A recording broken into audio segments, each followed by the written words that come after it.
Bismillahir Rahmanir Rahim. Nahmaduhu wa nusalli ala Rasulil Kareem. Amma ba'du. Assalamu alaikum wa rahmatullahi wa barakatuh. Ah, mashallah. That's good. We've learned something at least. Alhamdulillah. There is hope. A'udhu billahi minash shaitanir rajeem. Bismillahir Rahmanir Rahim. At-talaqu marratan. Talaq is twice.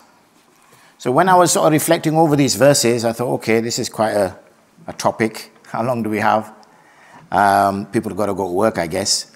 So I thought before I could speak about talaq, obviously, naturally, you got to speak about nikah, marriage. Because then you think, okay, that's going to take quite a while just to discuss marriage. But before you talk about marriage, you got to talk about upbringing.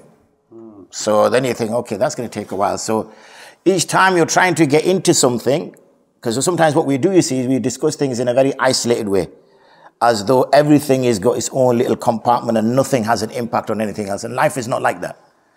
Life is, everything has an impact on something else. Your childhood, the way you were raised, has an impact on your adolescence. The way what you experience in your adolescence has an impact in marriage. What has an impact in your marriage then potentially has an impact. So everything has an impact on each other. So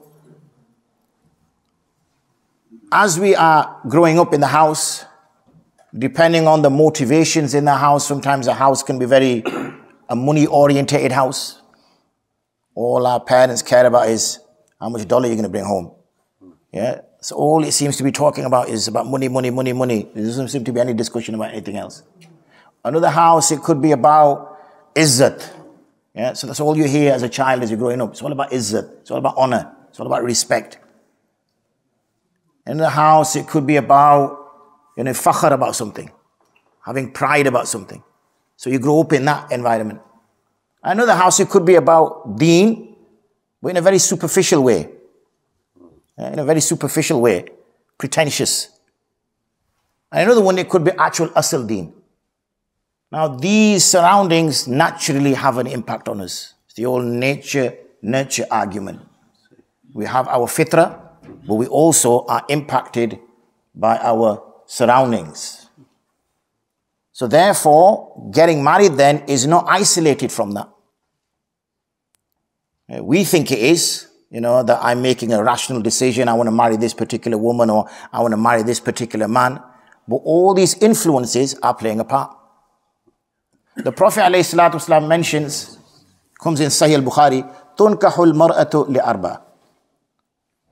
A woman, or the motivation to marry a woman, is usually based on 4 characteristics in the woman. لِمَالِهَا. Okay, she comes from a wealthy family. She's rich, she's got a good job. Okay, I don't know what the equivalent is of a sugar daddy when it's the other way around. Is it sugar mummy or something? Or honey money or honey, I don't know, whatever. You get the idea. Right? So the flip of that, because we live in a society now where it's all equal, isn't it? So if you can have a sugar daddy, it's all good, then you can have a sugar mummy. It sounds a bit strange, but وَلِحَسَبِهَا, yani her position in society, her nasab, her lineage comes from a good family. Yeah? The girl comes from a good family. وَجَمَالِهَا, yeah, which is usually at the top of the list, isn't it? She's drop dead. Yeah? She looks absolutely beautiful. She takes my heart away. Yeah? The beauty. That's what's driving you. Or walidiniha. Or you're not necessarily too concerned about what she looks like. You're not too concerned about whether she's got a good job and she's earning lots of money. You're not too concerned about whether she comes from an elite family. Is it Rajput or something or whatever? I don't know what elite families are. Fasfar bizati deen. So always prioritize this deen. Taribat yadak. Otherwise you'll be a loser. Otherwise you'll be a loser. Now we always look at it from the perspective of the man. The man picking his wife. But like I mentioned just prior to the hadith, it is the man's motivations, which means he's looking for that type of bride. So it's not that, so it's something inherent in him that he has prioritized certain things, whether consciously or subconsciously. Yeah, he may not have sat down and thought, okay, what is it that I look at, what do I need, let's look at this hadith, It's just, he will naturally find, because he's been ingrained within him, his surroundings have been, the people he mixes with, has put in his mind that this is the measure of success. Because in everything we look at success. The car we buy a particular car because we want to be accepted within our circles of friends. Yeah, we want no one to say, okay, well, you drive a whatever. So we buy that particular type of car. If we got a job which we think that our friends are going to laugh at us, we don't tell them that job. We just kind of, we might be like a office assistant, but we'll say we're head of logistics. Head of logistics, yeah. What do you do? I deal with, buying stuff. And all you do, you buy post-it notes on a Friday. Why? Because you want that acceptance. You want people to think that, within your circle of friends.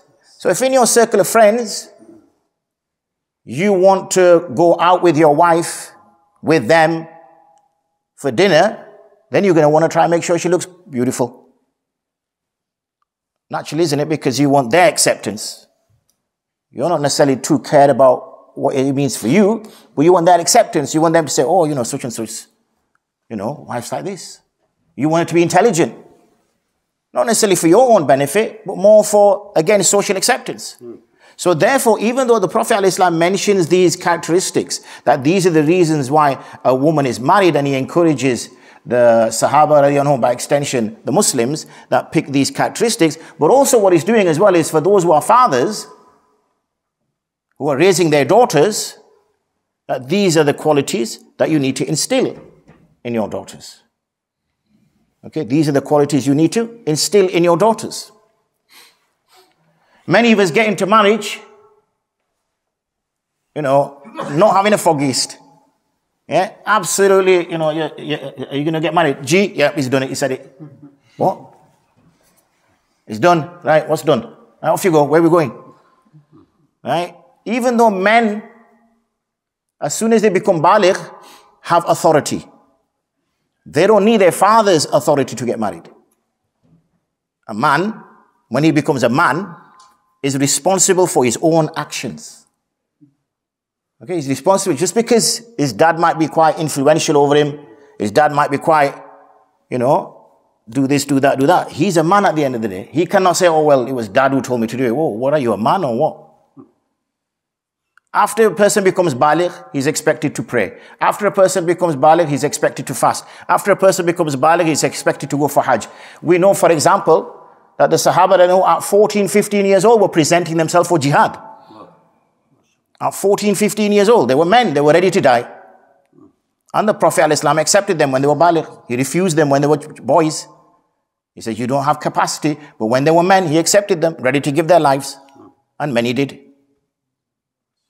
So we also raise our children in a very childish way. We keep our boys very childlike. Yeah, especially that ladly type. Finish your cereal, mom comes and takes your plate for you. Putter, sit down. Yeah, Putter say, oh, okay, mom. So now Putter doesn't want a wife. Putter wants another mom. Yeah, Putter wants another mom now. So when his wife doesn't take his plate, he's like, whoa, what's this, man? Can you see my plate? I finished. So she's thinking, wait a minute, I've got 2 kids crying upstairs. Why is this one crying for?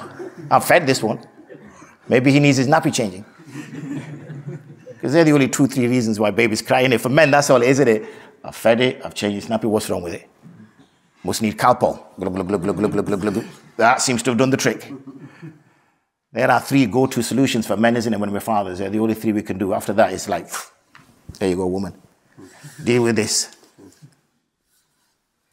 So when we enter into these relationships, that background is very, very important to put together. As I said, I could unpack that for hours. All that tarbiyah, all that what's going on, all this mindset, all this psychology, all these emotions, all this that's now fed into it. And now, obviously, this person is now into this relationship with this person. If the motivations have been wrong, then the expectations are wrong. We've been watching too many Bollywood movies. We think And she thinks that what's going to happen is going to put rose petals all over the bed. And then he's going to have rose petals going to the ensuite. And he's going to have rose petals all around the toilet lid. My Romeo. It's the second time in the 2 days I've done this. I hadn't done it in years. My Romeo. And he thinks she's going to be waking him up in the morning by whispering sweet nothings into his ear, nibbling on his earlobe. Obviously, I've got to keep it a bit PG because we're in itikaf. The rest of you are right, you're going home. We ain't going home for another 5-6 days. And when that doesn't happen, something's wrong with her. Something's wrong with him. He don't buy me flowers. The only flower he buys me is atta. What's wrong with this guy? Don't marry, men from England. They're a bit like this. Or don't marry men from Pakistan. They're a bit like that. Or don't marry men from India. They're a bit like this. Or don't marry men from this country. And they start generalizing. So expectations are way out. Expectations are way out. We talk about what is she going to do for me? Doesn't she know in Islam, the husband is this? Yeah, he knows all his rights. She knows all her rights. Each one of them absolving themselves from their responsibilities. Nobody wants to take a responsibility on, but they're more than happy to waive their rights. And therefore, when things start going a bit wrong, then everybody starts pulling the Islam card. You think, subhanallah. In Islam it says this. In Islam it says that. So where was Islam for the last 30 years of your life? Where was Islam for the last 25 years of your life, brother? Where was Islam for the last 25? And then all these Maulvis, they just break marriages up. Acha, mashallah. So we're the ones who break marriages up. Well, all I said to her was divorce, divorce, divorce, divorce. And you lot said talaq. So, well, what did you say, brother? Didn't that same Maulvi say that she's now halal for you when you said kabiltu? Oh, so the Maulvi was all right then, but now he's wrong. All right, acha. So you know better. So sometimes, unfortunately, the relationship doesn't work. Even though you got to park all this baggage up, that a person had a good childhood, good parents, taught him good morals. His father taught his son to be a man. As soon as he was coming close to bulugh, if you remember, we start teaching a boy to become a man at the age of 7. We start teaching a boy to become a man at the age of 7. We're teaching him to fast. We're teaching him to pray. At the age of 7, he's not going to be baligh for another 7 years. When do we start teaching a boy to become a man when it comes to his responsibility? About 27, 28. Because he's busy on COD, isn't he, man? Can't disturb him. He's busy. What's he doing? Playing COD. Oh, right. We've got grown men playing games. 14, 15-year-olds lining up to go to Badr and Uhud. And we've got grown men, 30-year-olds, bashing COD till the Hajj time. And then, it's a bit late now. I've got to go to sleep. Yeah, Fajr is about an hour. Yeah, I know. I've been bashing COD all night. And then they want to enter in these mature relationships of marriage and expect everything's going to be suddenly perfect. So once I said all this is, let's just say, good childhood, good upbringing, good parents, good motivations, good effort, understood what marriage was about, prepared for it. Everything works out all right, alhamdulillah. He's done all of this. He's picked the right reasons for marriage. She's picked the right reasons for marriage. But it just doesn't work. It just doesn't work. That's life. Sometimes that happens. It just doesn't work. We enter into business partnerships with people who we've known since we were kids, but it sometimes just doesn't work. Okay? So therefore, nikah is not something which is till death do us part, because eventually one of them is going to kill the other person, but it's actually that if it doesn't work, go your own ways. If it doesn't work, go your own ways. Hence, so I thought it needed that 15, 20-minute backdrop just to get to this first part of the verse. At-talaqu marratan. Then Allah subhanahu wa ta'ala gives an opportunity, because we know people living together is quite challenging. You know, when you're growing up in your house, you usually have your own bedroom. So if you have a little bit of a tantrum with your mom or your dad, you run upstairs, slam the door, cry in your pillow.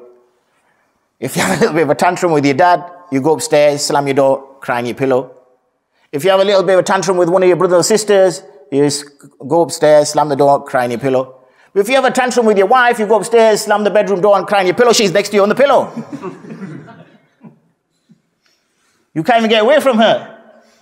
Similarly, she has a tantrum with you, she goes upstairs, slams the door, and you're there. So it's a very in-your-face relationship. It's a very, and it can be very problematic. So unless people don't have conflict resolution skills, if people don't have the maturity, then it's going to be fireworks. And remember, having arguments is not a problem, especially if you're Pushtun, because even when we say, I love you to our wives, it sounds like we're having a fight with them. Because all the kha makhrages are coming out, the phlegm is coming up, the eyes are pulsating, the veins are throbbing, but that's just the way we express love. So if ever you see a Pushtun couple having a conversation, that's all right, it's all good, you just carry on walking. It's not an issue at all. It's just the way we talk. So, if that aside, so it's a problematic relationship. The two people are always going to be in each other's face. So they need some skills. And I said having arguments is not a problem. I call having arguments the cupping of a marriage. Yani, you've got to let the bad blood out every now and then. So a good little shouting match, get it out. We all good, right? What went for the supper? Yeah, get it out of the system. But the only problem is, if you're cupping too often, you're going to hemorrhage. And if you hemorrhage, your relationship is going to be destroyed. So a little bit of cupping is good. But if you're going to open an artery, and you're going to bleed out, you're going to be dead. That's when the warning signs are coming up that, oh, this is a little bit regular, this is a bit constant, we need a third party because we are not mature enough or we lack the skills to solve this problem. It's bigger than us now. So we need to bring somebody in, somebody external with expertise, somebody, rather than bringing somebody who is not necessarily your faith-based, a faith-based intervention. So who understands you? Because you're not just about this world, you're also about the akhirah. So you have to understand your responsibilities to this person. So therefore you bring that in. But say, even after all of that, it's still just not happening. Then, and usually people say that, oh Mufti Sahib, I gave my wife talaq when I was angry. And this is an old joke, but old is gold, especially when you get to our age. I said, when was the last time you had a candlelit dinner? You looked across the table, you locked eyes like the first time you met. I could make a bit of a romantic speaker, couldn't I? See, we always have a bit of romance in us as well. And you took her hand into your hand, and he said, I've divorced you. I said, have you ever done that? He said, no, never in my life. Who'd do that? They're stupid. Who'd do that? So I said, okay, when would you do it? Oh, when we're having a big argument. Ah, okay. That's when you're going to have all right. So obviously you're never going to give talaq to your wife when you're happy with her. You're going to give talaq to your wife when you're angry with her, when she's done something which has offended you for whatever reason, when she's done something which has not really gone according to your schedule or your timetable or the way you work or the way you operate. Hence the reason you're going to give it. But because it's an emotional thing, Allah subhanahu wa ta'ala gives us those three opportunities. Gives us those three opportunities. And hands it to supposedly the more responsible of the two, the one who can control his emotions better, the one who has been given the responsibility to manage the affairs, hands that to the husband. That you are the one who is going to issue the talaq. So if you feel the situation is boiling up outside of your control, walk out the door. Or do you expect your wife to walk out the door? So walk out the door. You can see this is building up. You can see it coming up. Sooner or later, she's going to taunt you. Oh, big man. Why do you give me divorce then, if you're such a big man? And you've got to prove now you're the big man, because you've kind of been lulled into that. They say even if you corner a mouse, even a mouse will come out fighting. So now you're in this corner. Now you have to prove your manhood. Your manhood is at stake. Right? So you're going to have to come out fighting. And if you come out fighting, she's the very same person who starts crying at you when you actually do what she's asked you to do. You think, wait a minute, you told me to divorce you. Yeah, well, I didn't expect you to do it. Well, why did you tell me to do it? Well, because you kept telling me, you kept taunting me. They say is that if a woman could keep control of her feelings and her emotions at that time, and a man could keep control of his anger, hardly any divorces would occur ever. But even then, Allah subhanahu wa ta'ala gives that man 3 chances. So because we obviously are very inventive, and we get bored, giving 3 divorce, we like to give them all in one go. Because that's the most sensible thing to do, isn't it? When you've got 3 chances to do something, why not just use them up straight away? I've got 3 get out of jail cards. What should I do with them? Oh, just use all 3. Yeah, but you only need 1. Yeah, but I just want to use all 3. Why though? Because I want to, because I'm stupid. There I go. But what if you get back into jail? Oh, I'll worry about that another time. So those 3 get out of jail cards, you just use all 3 in one go. And then again, Molvis, man. Why is it that all 3 talaqs occurring at one time all occur? What's wrong with them? They're breaking marriages up. Hey, you're the guy who just used all your 3 cards in one go, even though you were told and educated about it. And now you're saying that what's wrong with Molvis? All they're doing is they're just highlighting things to you. They're making the law. The law is made by Allah. The law is made by the Prophet ﷺ. They're the ones who are articulating it to us to make us understand it so we don't have to be fools. You don't take a gun with 3 bullets in it, fire all 3 in your head and say, stupid gun-making guy. Why did this gun-making guy make a gun with bullets in it which I put to my head and fire it and it kills me? Oh, crazy gun-making guy. Everyone say, you're the crazy guy. Why are you putting a gun to your head? Or you take a knife, stab yourself 3 times and say, oh, what a crazy guy. Well, look at this guy who's made this knife which is so sharp and is cutting me. You say, yeah, but you're stabbing yourself. Yeah, I know, but you shouldn't have made it so sharp. You crazy guy. If you didn't make it sharp, you want to boil it. It's the truth, isn't it? It's the reality. It's a reality. That's what we do. Oh, Molvi said talaq 3 times means all 3 talaqs occur. Yeah, Molvi didn't make it. You're hearing it now. At-talaqu marratan. Meaning you get 2 opportunities to take that woman back if you choose to do so. And it mentions, look at the words Allah subhanahu wa ta'ala used. فَإِمْسَاكٌ بِمَعْرُوفٍ. Hold on to her with kindness and care. Or tasrihun bi-ihsan. Let her go with kindness and care. You got 2 choices here, man. It's a simple choice. You think there's something you can work with this woman. You think there's a future with you and this woman. Fine. Hold on. If there's no future with this woman for you, then that's it. It's nothing to get emotional about. It's nothing to get worked up about. It's just not working. 2 types of talaq. I'll give a quick sort of version. One is what's referred to as sarih, yani when somebody uses explicit words. Words which are specifically dedicated to giving divorce, like the word talaq, divorce, words of that nature. They do not require a niyyah. They do not require a niyyah. Why? Because those words have been created for the purpose of giving divorce. So as soon as a man utters those words, this has to be clear, as soon as a man utters those words and he directs them towards his wife, that doesn't mean that his wife has to be in front of him. He directs them towards his wife, 1 talaq occurs. No niyyah required, no intention required. 1 divorce occurs. But because it was using sarih alfaz, because it was using explicit words, he may take her back during her iddah, which is 3 menstrual cycles, without the requirement of a nikah, because she still remains his wife. She still remains his wife. If, on the other hand, he uses figurative words, then it depends on the context or it depends on the intention of the man. So they're having a bit of a ding-dong. And she's saying, oh, you talk this big, you're going to divorce me, you're going to do this, you're not going to do it. You all talk, you're just like your mother. And it's all going on. And he says, all right then, get out of my face. Now, all right then, get out of my face literally just means move your face away from my face. But what was the conversation? About divorce. What was the conversation about? Divorce. And he immediately said after that, using figurative words, get out of my face. With that, the nikah breaks.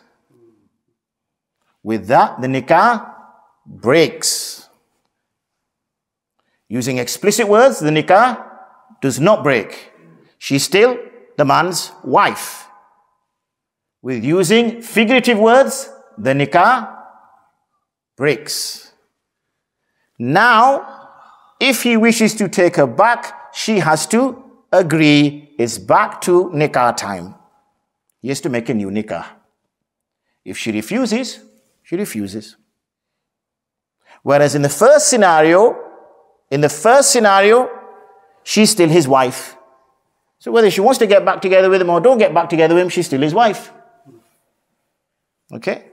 But he has, within those 3 menstrual cycles, to approach her and engage with her as a man engages with his wife. Not just holding a hand or pecking a cheek, but as a man engages with his wife, that he would only do this with his wife and has the niyyah of taking her back, or he makes a statement that I've taken you back as my wife. If he does not in those 3 menstrual cycles, the nikah breaks. The nikah breaks. Again, she now has a choice whether she wants to marry, because he has to do now a fresh nikah. So he has to make an offer. She has to accept. The nikah takes place. The mahar, all the same thing. They have to go through that same process again, because the marriage is over. These are the rules. These are not ulama being harsh or whatever, or extreme or whatever. These are what I've just shared with you from the Quran. وَلَا يَحِلُّ لَكُمْ أَن تَأْخُذُوا مِمَّا آتَيْتُمُوهُنَّ شَيْئًا إِلَّا أَن يَخَافَ أَلَّا يُقِيمَ حُدُودَ اللَّهِ. And it's not halal for you that you take from them what you've given to them anything, except if the two of you fear that you will not stay within the hudud of Allah, the limits which Allah subhanahu wa ta'ala set, because in each relationship Allah subhanahu wa ta'ala set limits. But if we don't get educated, with what's the biggest event in your life, okay, you don't choose to be born. You don't choose to be born. You don't choose to die. Well, you do choose to marry. These 3 are the biggest events in your life: being born, dying, and marrying. Because they have an impact on your life that nothing else will. So therefore, it is very important that a person, before they commit to marriage, educates themselves as to what this is about. What is this relationship about? What's its purpose? فَإِنْ خِفْتُمْ أَلَّا يُقِيمَ حُدُودَ اللَّهِ فَلَا جُنَاحَ عَلَيْهِمَا فِي مَا افْتَدَتْ بِهِ. There is one in which case a woman, the man is happy, he wants to carry on staying in this marriage, but the woman, for a reason, does not want to be with this man. She just doesn't like his nature, he's either lazy or whatever. He fulfills all the hukuk. Or she just, whatever reason, does not like this man. So she asks him, let me go.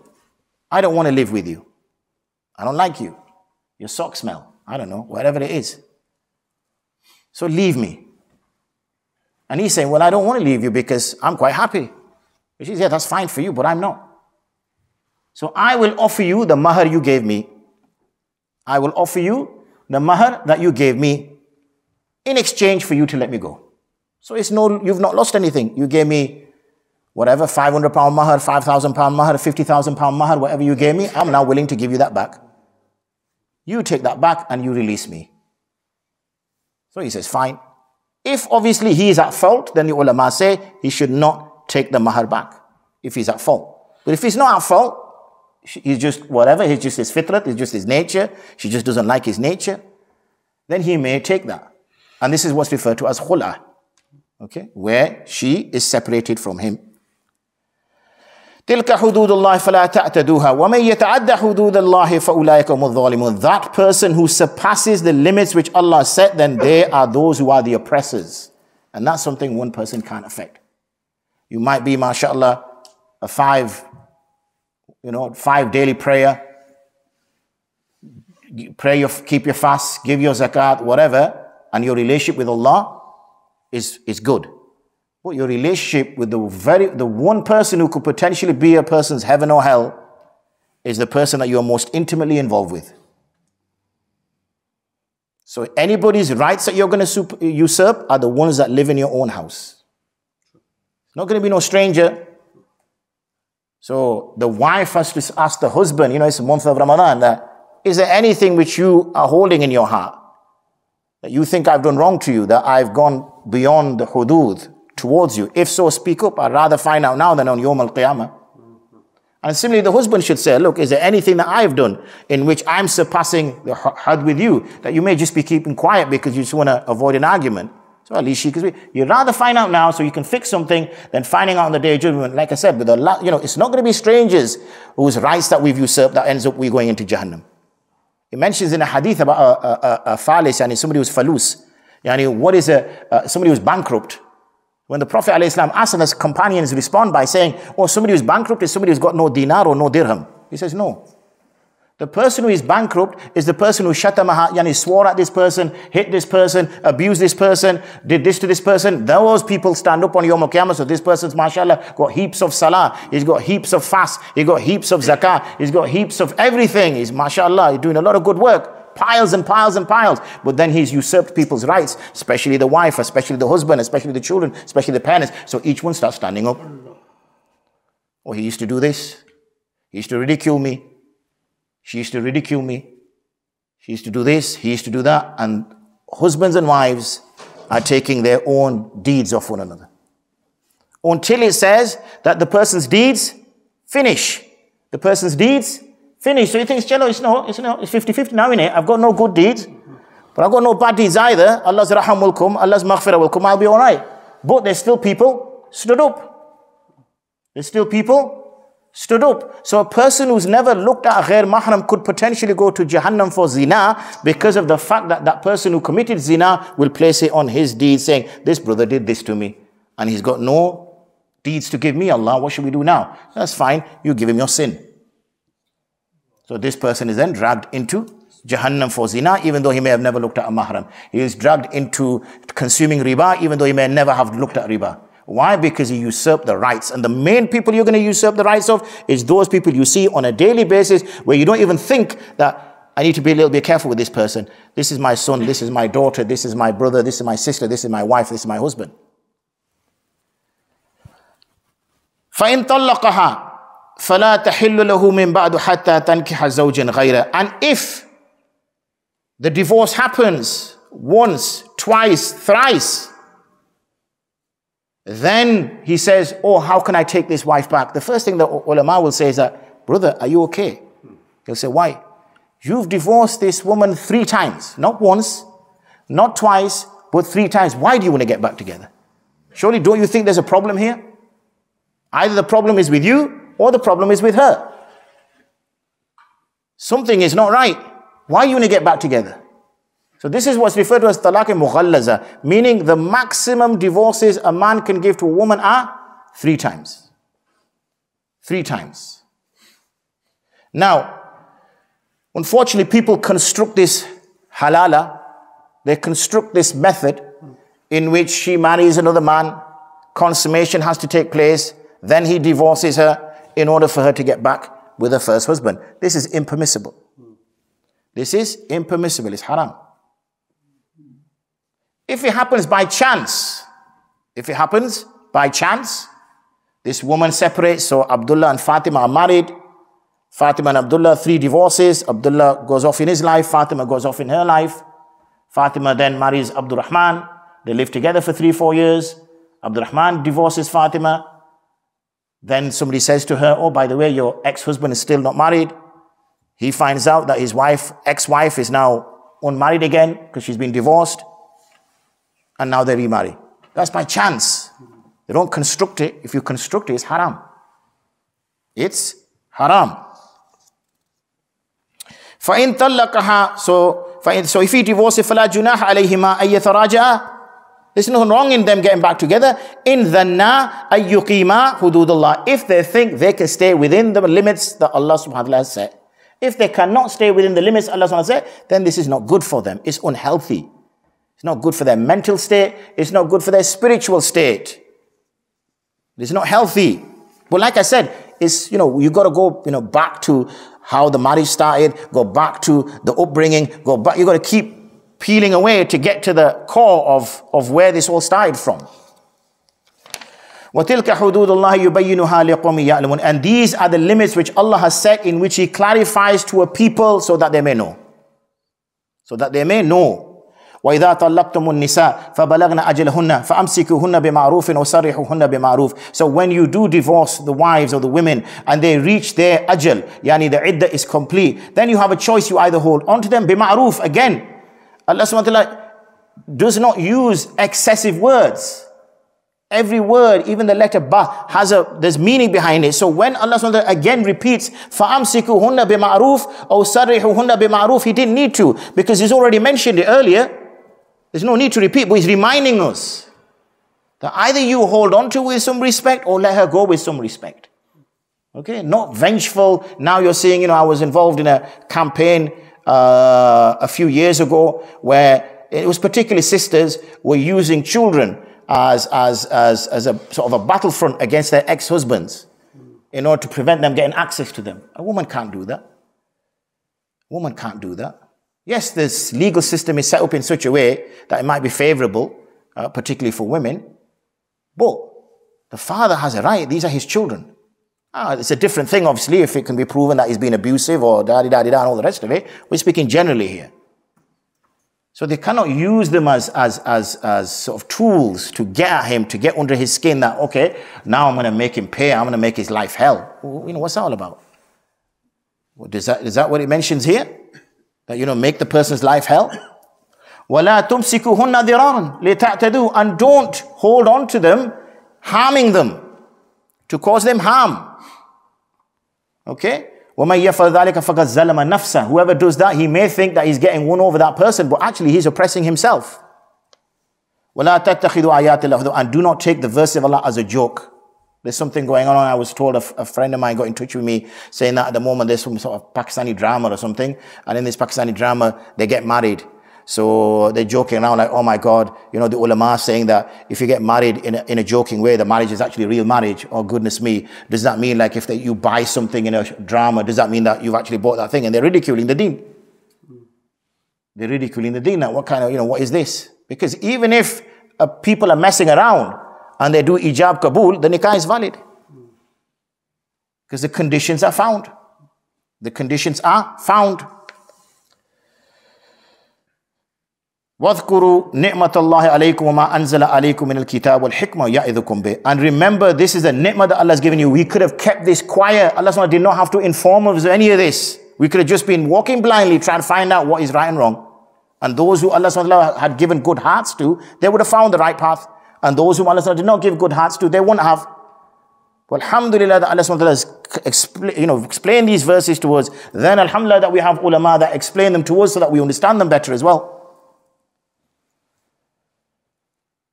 وَاتَّقُوا اللَّهَ وَاعْلَمُوا أَنَّ اللَّهَ بِكُلِّ شَيْءٍ عَلِيمٌ وَإِذَا طَلَّقْتُمُ النِّسَاءَ فَبَلَغْنَ أَجْلَهُنَّ فَلَا تَعْضُلُوهُنَّ أَن يَنكِحْنَ أَزْوَاجَهُنَّ. So do prevent them if they do wish to marry their ex-husbands. إِذَا تَرَاضَوْا بَيْنَهُمْ. If there's now happiness, now the parents shouldn't get involved. I say, oh no, this is a principle of respect now. He mistreated you. You're never going to marry him again. Oh, if she's happy to go back, why are you intervening for? Yeah. Similarly, the husband might want to marry his ex-wife again. And then again, the parents go, no, after what she did to you, If he's happy, let them. ذَلِكَ يُؤَذُ بِهِ مَنْ كَانَ مِنْكُمْ يُؤْمِنُ بِاللَّهِ وَالْيَوْمِ الْآخِرِ ذَلِكُمْ أَذْكَى لَكُمْ وَأَطْهَرُ وَاللَّهُ يَعْلَمُ أَنْتُمْ لَا تَعْلَمُونَ وَالْوَالِدَاتُ يُرْضِعْنَ أَوْلَادَهُنَّ حَوْلَيْنِ. And those mothers who bear children and then suckle them, they may do so for 2 complete years. لِمَنْ أَرَادَ أَن يُتِمَّ رَضَاعَ. Those who wish to complete the rada. وَعَلَى الْمَوْلُودِ لَهُ رِزْقُهُنَّ. However, the expenses are on the husband. وَكِسْوَتُهُنَّ. And their clothing بِالْمَعْرُوفِ. And this is again where we misapply the Sharia. So women will then start saying, oh, well, you have to pay for this, you have to pay for that, you have to pay this, you have to pay that, you have to pay this. Yeah, but likewise, are you also applying the Sharia to yourself? Or is the Sharia like a stick that we use against the other party and demand our rights from them? لا تكلف نفس إلا وسعها لا تضار والدة بولدها. It will not cause any harm to the mother due to her child, and nor should there be any harm on the father due to his child. So this is not only about the rights of the children, but this is also the rights of the parents that's being protected. Remember, these are conversations that were being shared amongst the Sahaba 1400 years ago. 1400 years ago, when this concept of caring and whatever was somewhat strange. وَعَلَى الْوَارِثِ مِثْلُ ذَلِكَ. And upon the inheritors similar to that, فَإِنْ أَرَادَا فِسَالًا أَنْ تَرَادٍ مِّنْهُمَا وَتَشَاوُرٍ فَلَا جُنَاحَ عَلَيْهِمَا. And if they intend to wean the child okay, wean the child off the milk onto the solids. And they do that taradim minhuma. They're happy amongst themselves. Watashawurin, making mashwara. So here you can see that this is how a marriage works. This is how a marriage works. Making mashwara.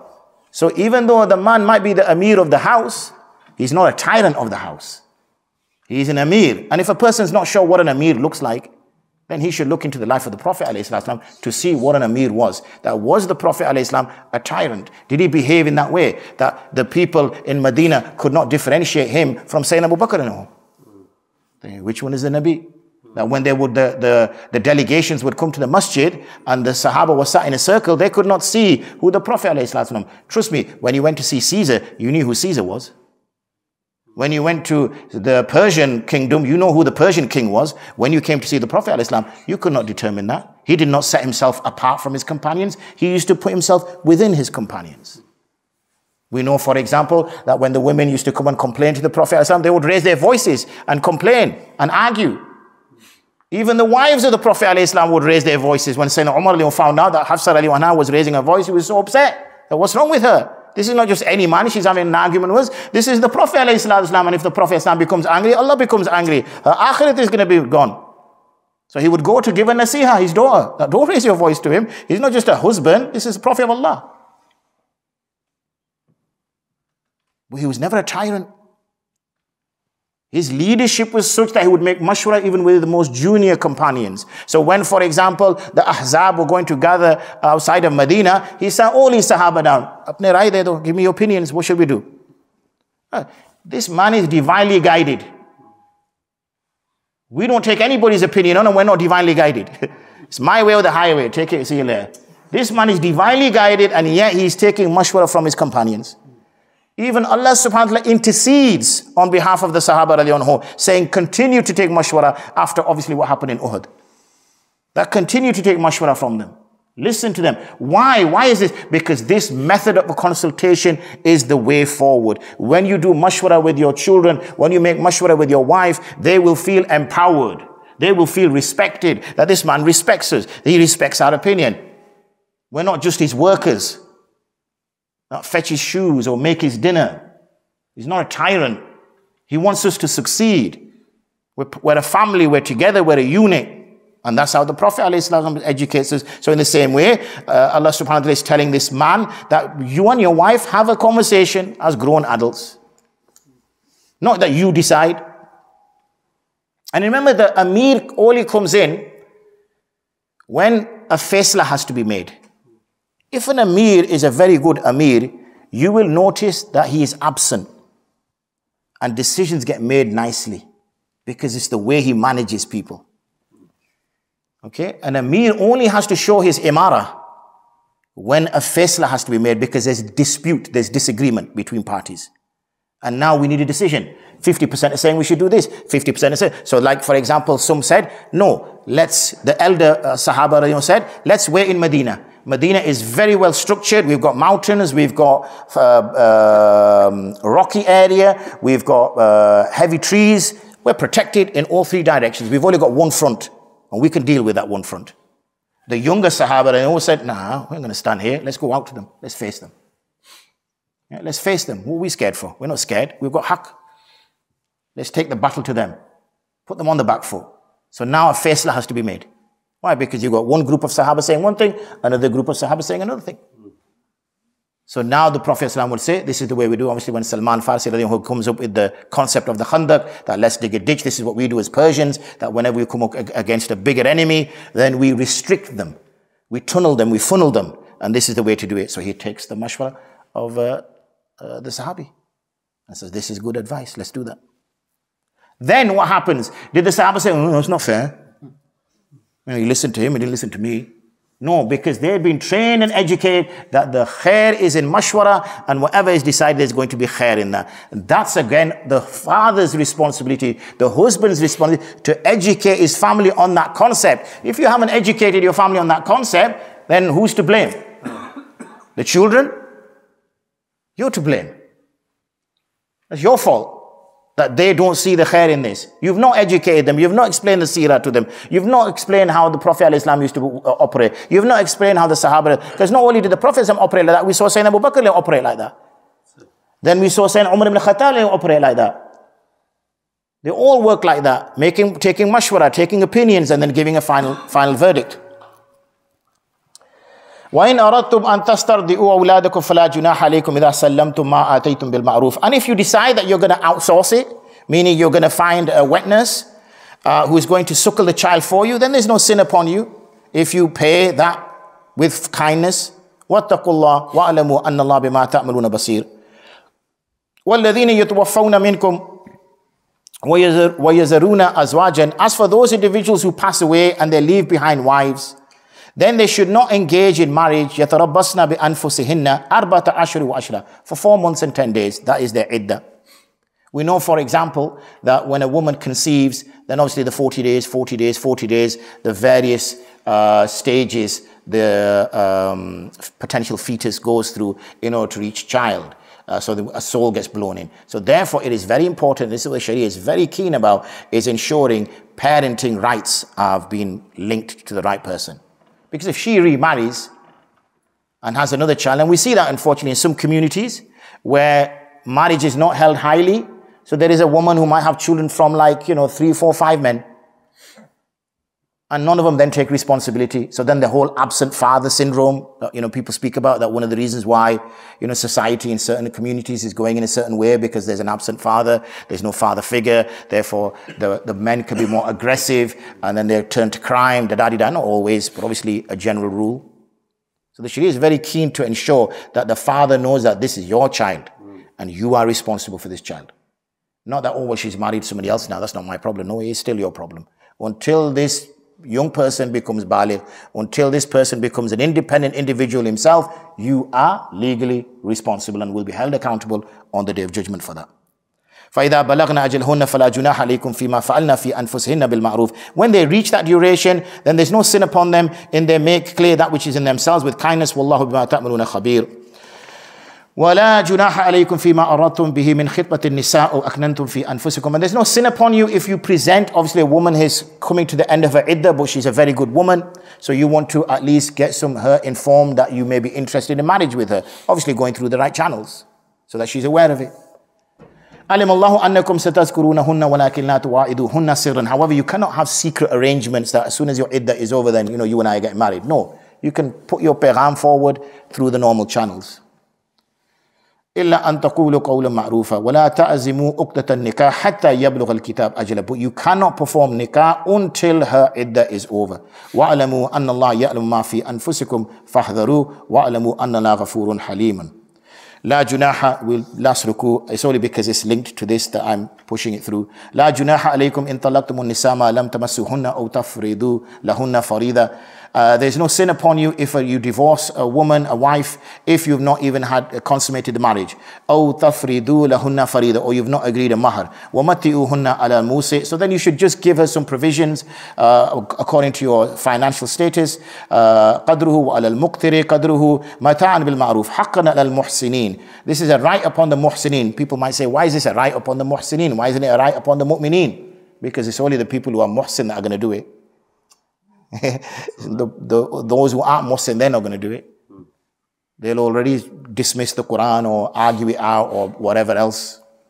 وَإِن طَلَّقْتُمُوهُنَّ مِنْ قَبْلِ أَن تَمَسُّوهُنَّ وَقَدْ فَرَضْتُمْ لَهُنَّ فَرِيضَةً فَنِصْفُ مَا فَرَضْتُمْ إِلَّا أَن يَعْفُونَ أَوْ يَعْفُوَ الَّذِي بِيَدِهِ عُقْدَةُ النِّكَاحِ. If you divorce a woman even before you've consummated the marriage and you have agreed a mahar, then you would give half that mahar, that what you've agreed, except obviously if she pardons it and says he doesn't need to, or those people who are responsible for her nikah do so. وَأَن تَعْفُوا أَقْرَبُ لِلتَّقْوَى. And if you pardon, then that's better, that's closer to taqwa, but it's not hukm, it's a suggestion. وَلَا تَنْسَوُا الْفَضْلَ بَيْنَكُمْ. And don't forget, however the marriage is going now, that you did have some good times. Yeah, remember the rose petals around the toilet lid? Yeah, it was some good times. So, try not to be all negative. Oh, it was this, it was that, it was this. There were some good times where you laughed at each other and, held hands and ran through Lister Park. There's a park in Bradford called Lister Park. You held hands together and ran through Lister Park and sang songs and stuff. So there were some good times. وَلَا تَنْسَوُا الْفَضْلَ بَيْنَكُمْ. So don't forget that. Yeah? Don't try now to kind of call her out, her privacy, what she shared with you, and now you're kind of disclosing it to people. Similarly, you don't call him out, what he shared with you in privacy. Okay? And now to kind of ridicule him and humiliate him. Inna Allah bima ta'maluna basir, because Allah subhanahu wa ta'ala is ever watchful for what you're doing. Hafidhu ala salawati wa salatul wusta. Safeguard your salah. Safeguard your salah, especially the middle salah. Why the middle salah? Because obviously morning we're awake, Zuhr is at lunchtime, Maghrib we're back at home, Isha we're home, Asr is at work time. So like we were discussing in the fiqh hour yesterday, let's push that back and let's do Jama Bain Salatayn, which obviously we don't do. When I say we, I'm obviously speaking of the Ahnaf. وَقُومُوا لِلَّهِ قَانِتِينَ. And stand for Allah, qaniteen, quietly, in obedience. فَإِنْ خِفْتُمْ. And if you fear because you are out in war, فَرِجَالًا, then you can pray whilst walking, or rukbanan, whilst mounted. فَإِذَا أَمِنْتُمْ. And then when you are in a place of safety, فَاذْكُرُوا اللَّهَ. Then remember Allah, كَمَا أَلَّمَكُمْ مَا لَمْ تَكُونُوا تَعْلَمُونَ. Even at the time of war, salah is not excused. Even at the time of war, salah is not excused. It is still fard. وَالَّذِينَ يَتَوَفَّوْنَ مِنْكُمْ وَيَذَرُونَ أَزْوَاجًا. As for those who pass away and leave behind wives, وَصِيَّةً لِأَزْوَاجِهِمْ مَتَاعًا إِلَى الْحَوْلِ. This was obviously abrogated then with the verses of miras. But this was originally revealed that you make a bequest for your wives as a provision for a year without moving from their homes. فَإِنْ خَرَجْنَا. If they decide to leave themselves, فَلَا جُنَاحَ عَلَيْكُمْ فِي مَا فَعَلْنَا فِي أَنفُسِهِنَّ مِنْ مَعْرُوفٍ وَاللَّهُ عَزِيزٌ حَكِيمٌ وَلِلْمُطَلَّقَاتِ مَتَاعٌ بِالْمَعْرُوفِ حَقًّا عَلَى الْمُتَّقِينَ. Again, حَقًّا عَلَى الْمُتَّقِينَ. Why? Because it's only the people of taqwa that are going to act upon these verses. The other people are going to argue the way these are not applicable and this is that and this is this and ulama makes stuff up and da-da-da. Yeah, then that's it, brother. Chalo, our job is to do the pagham. Our job is to make the declaration. We're not here to compel you.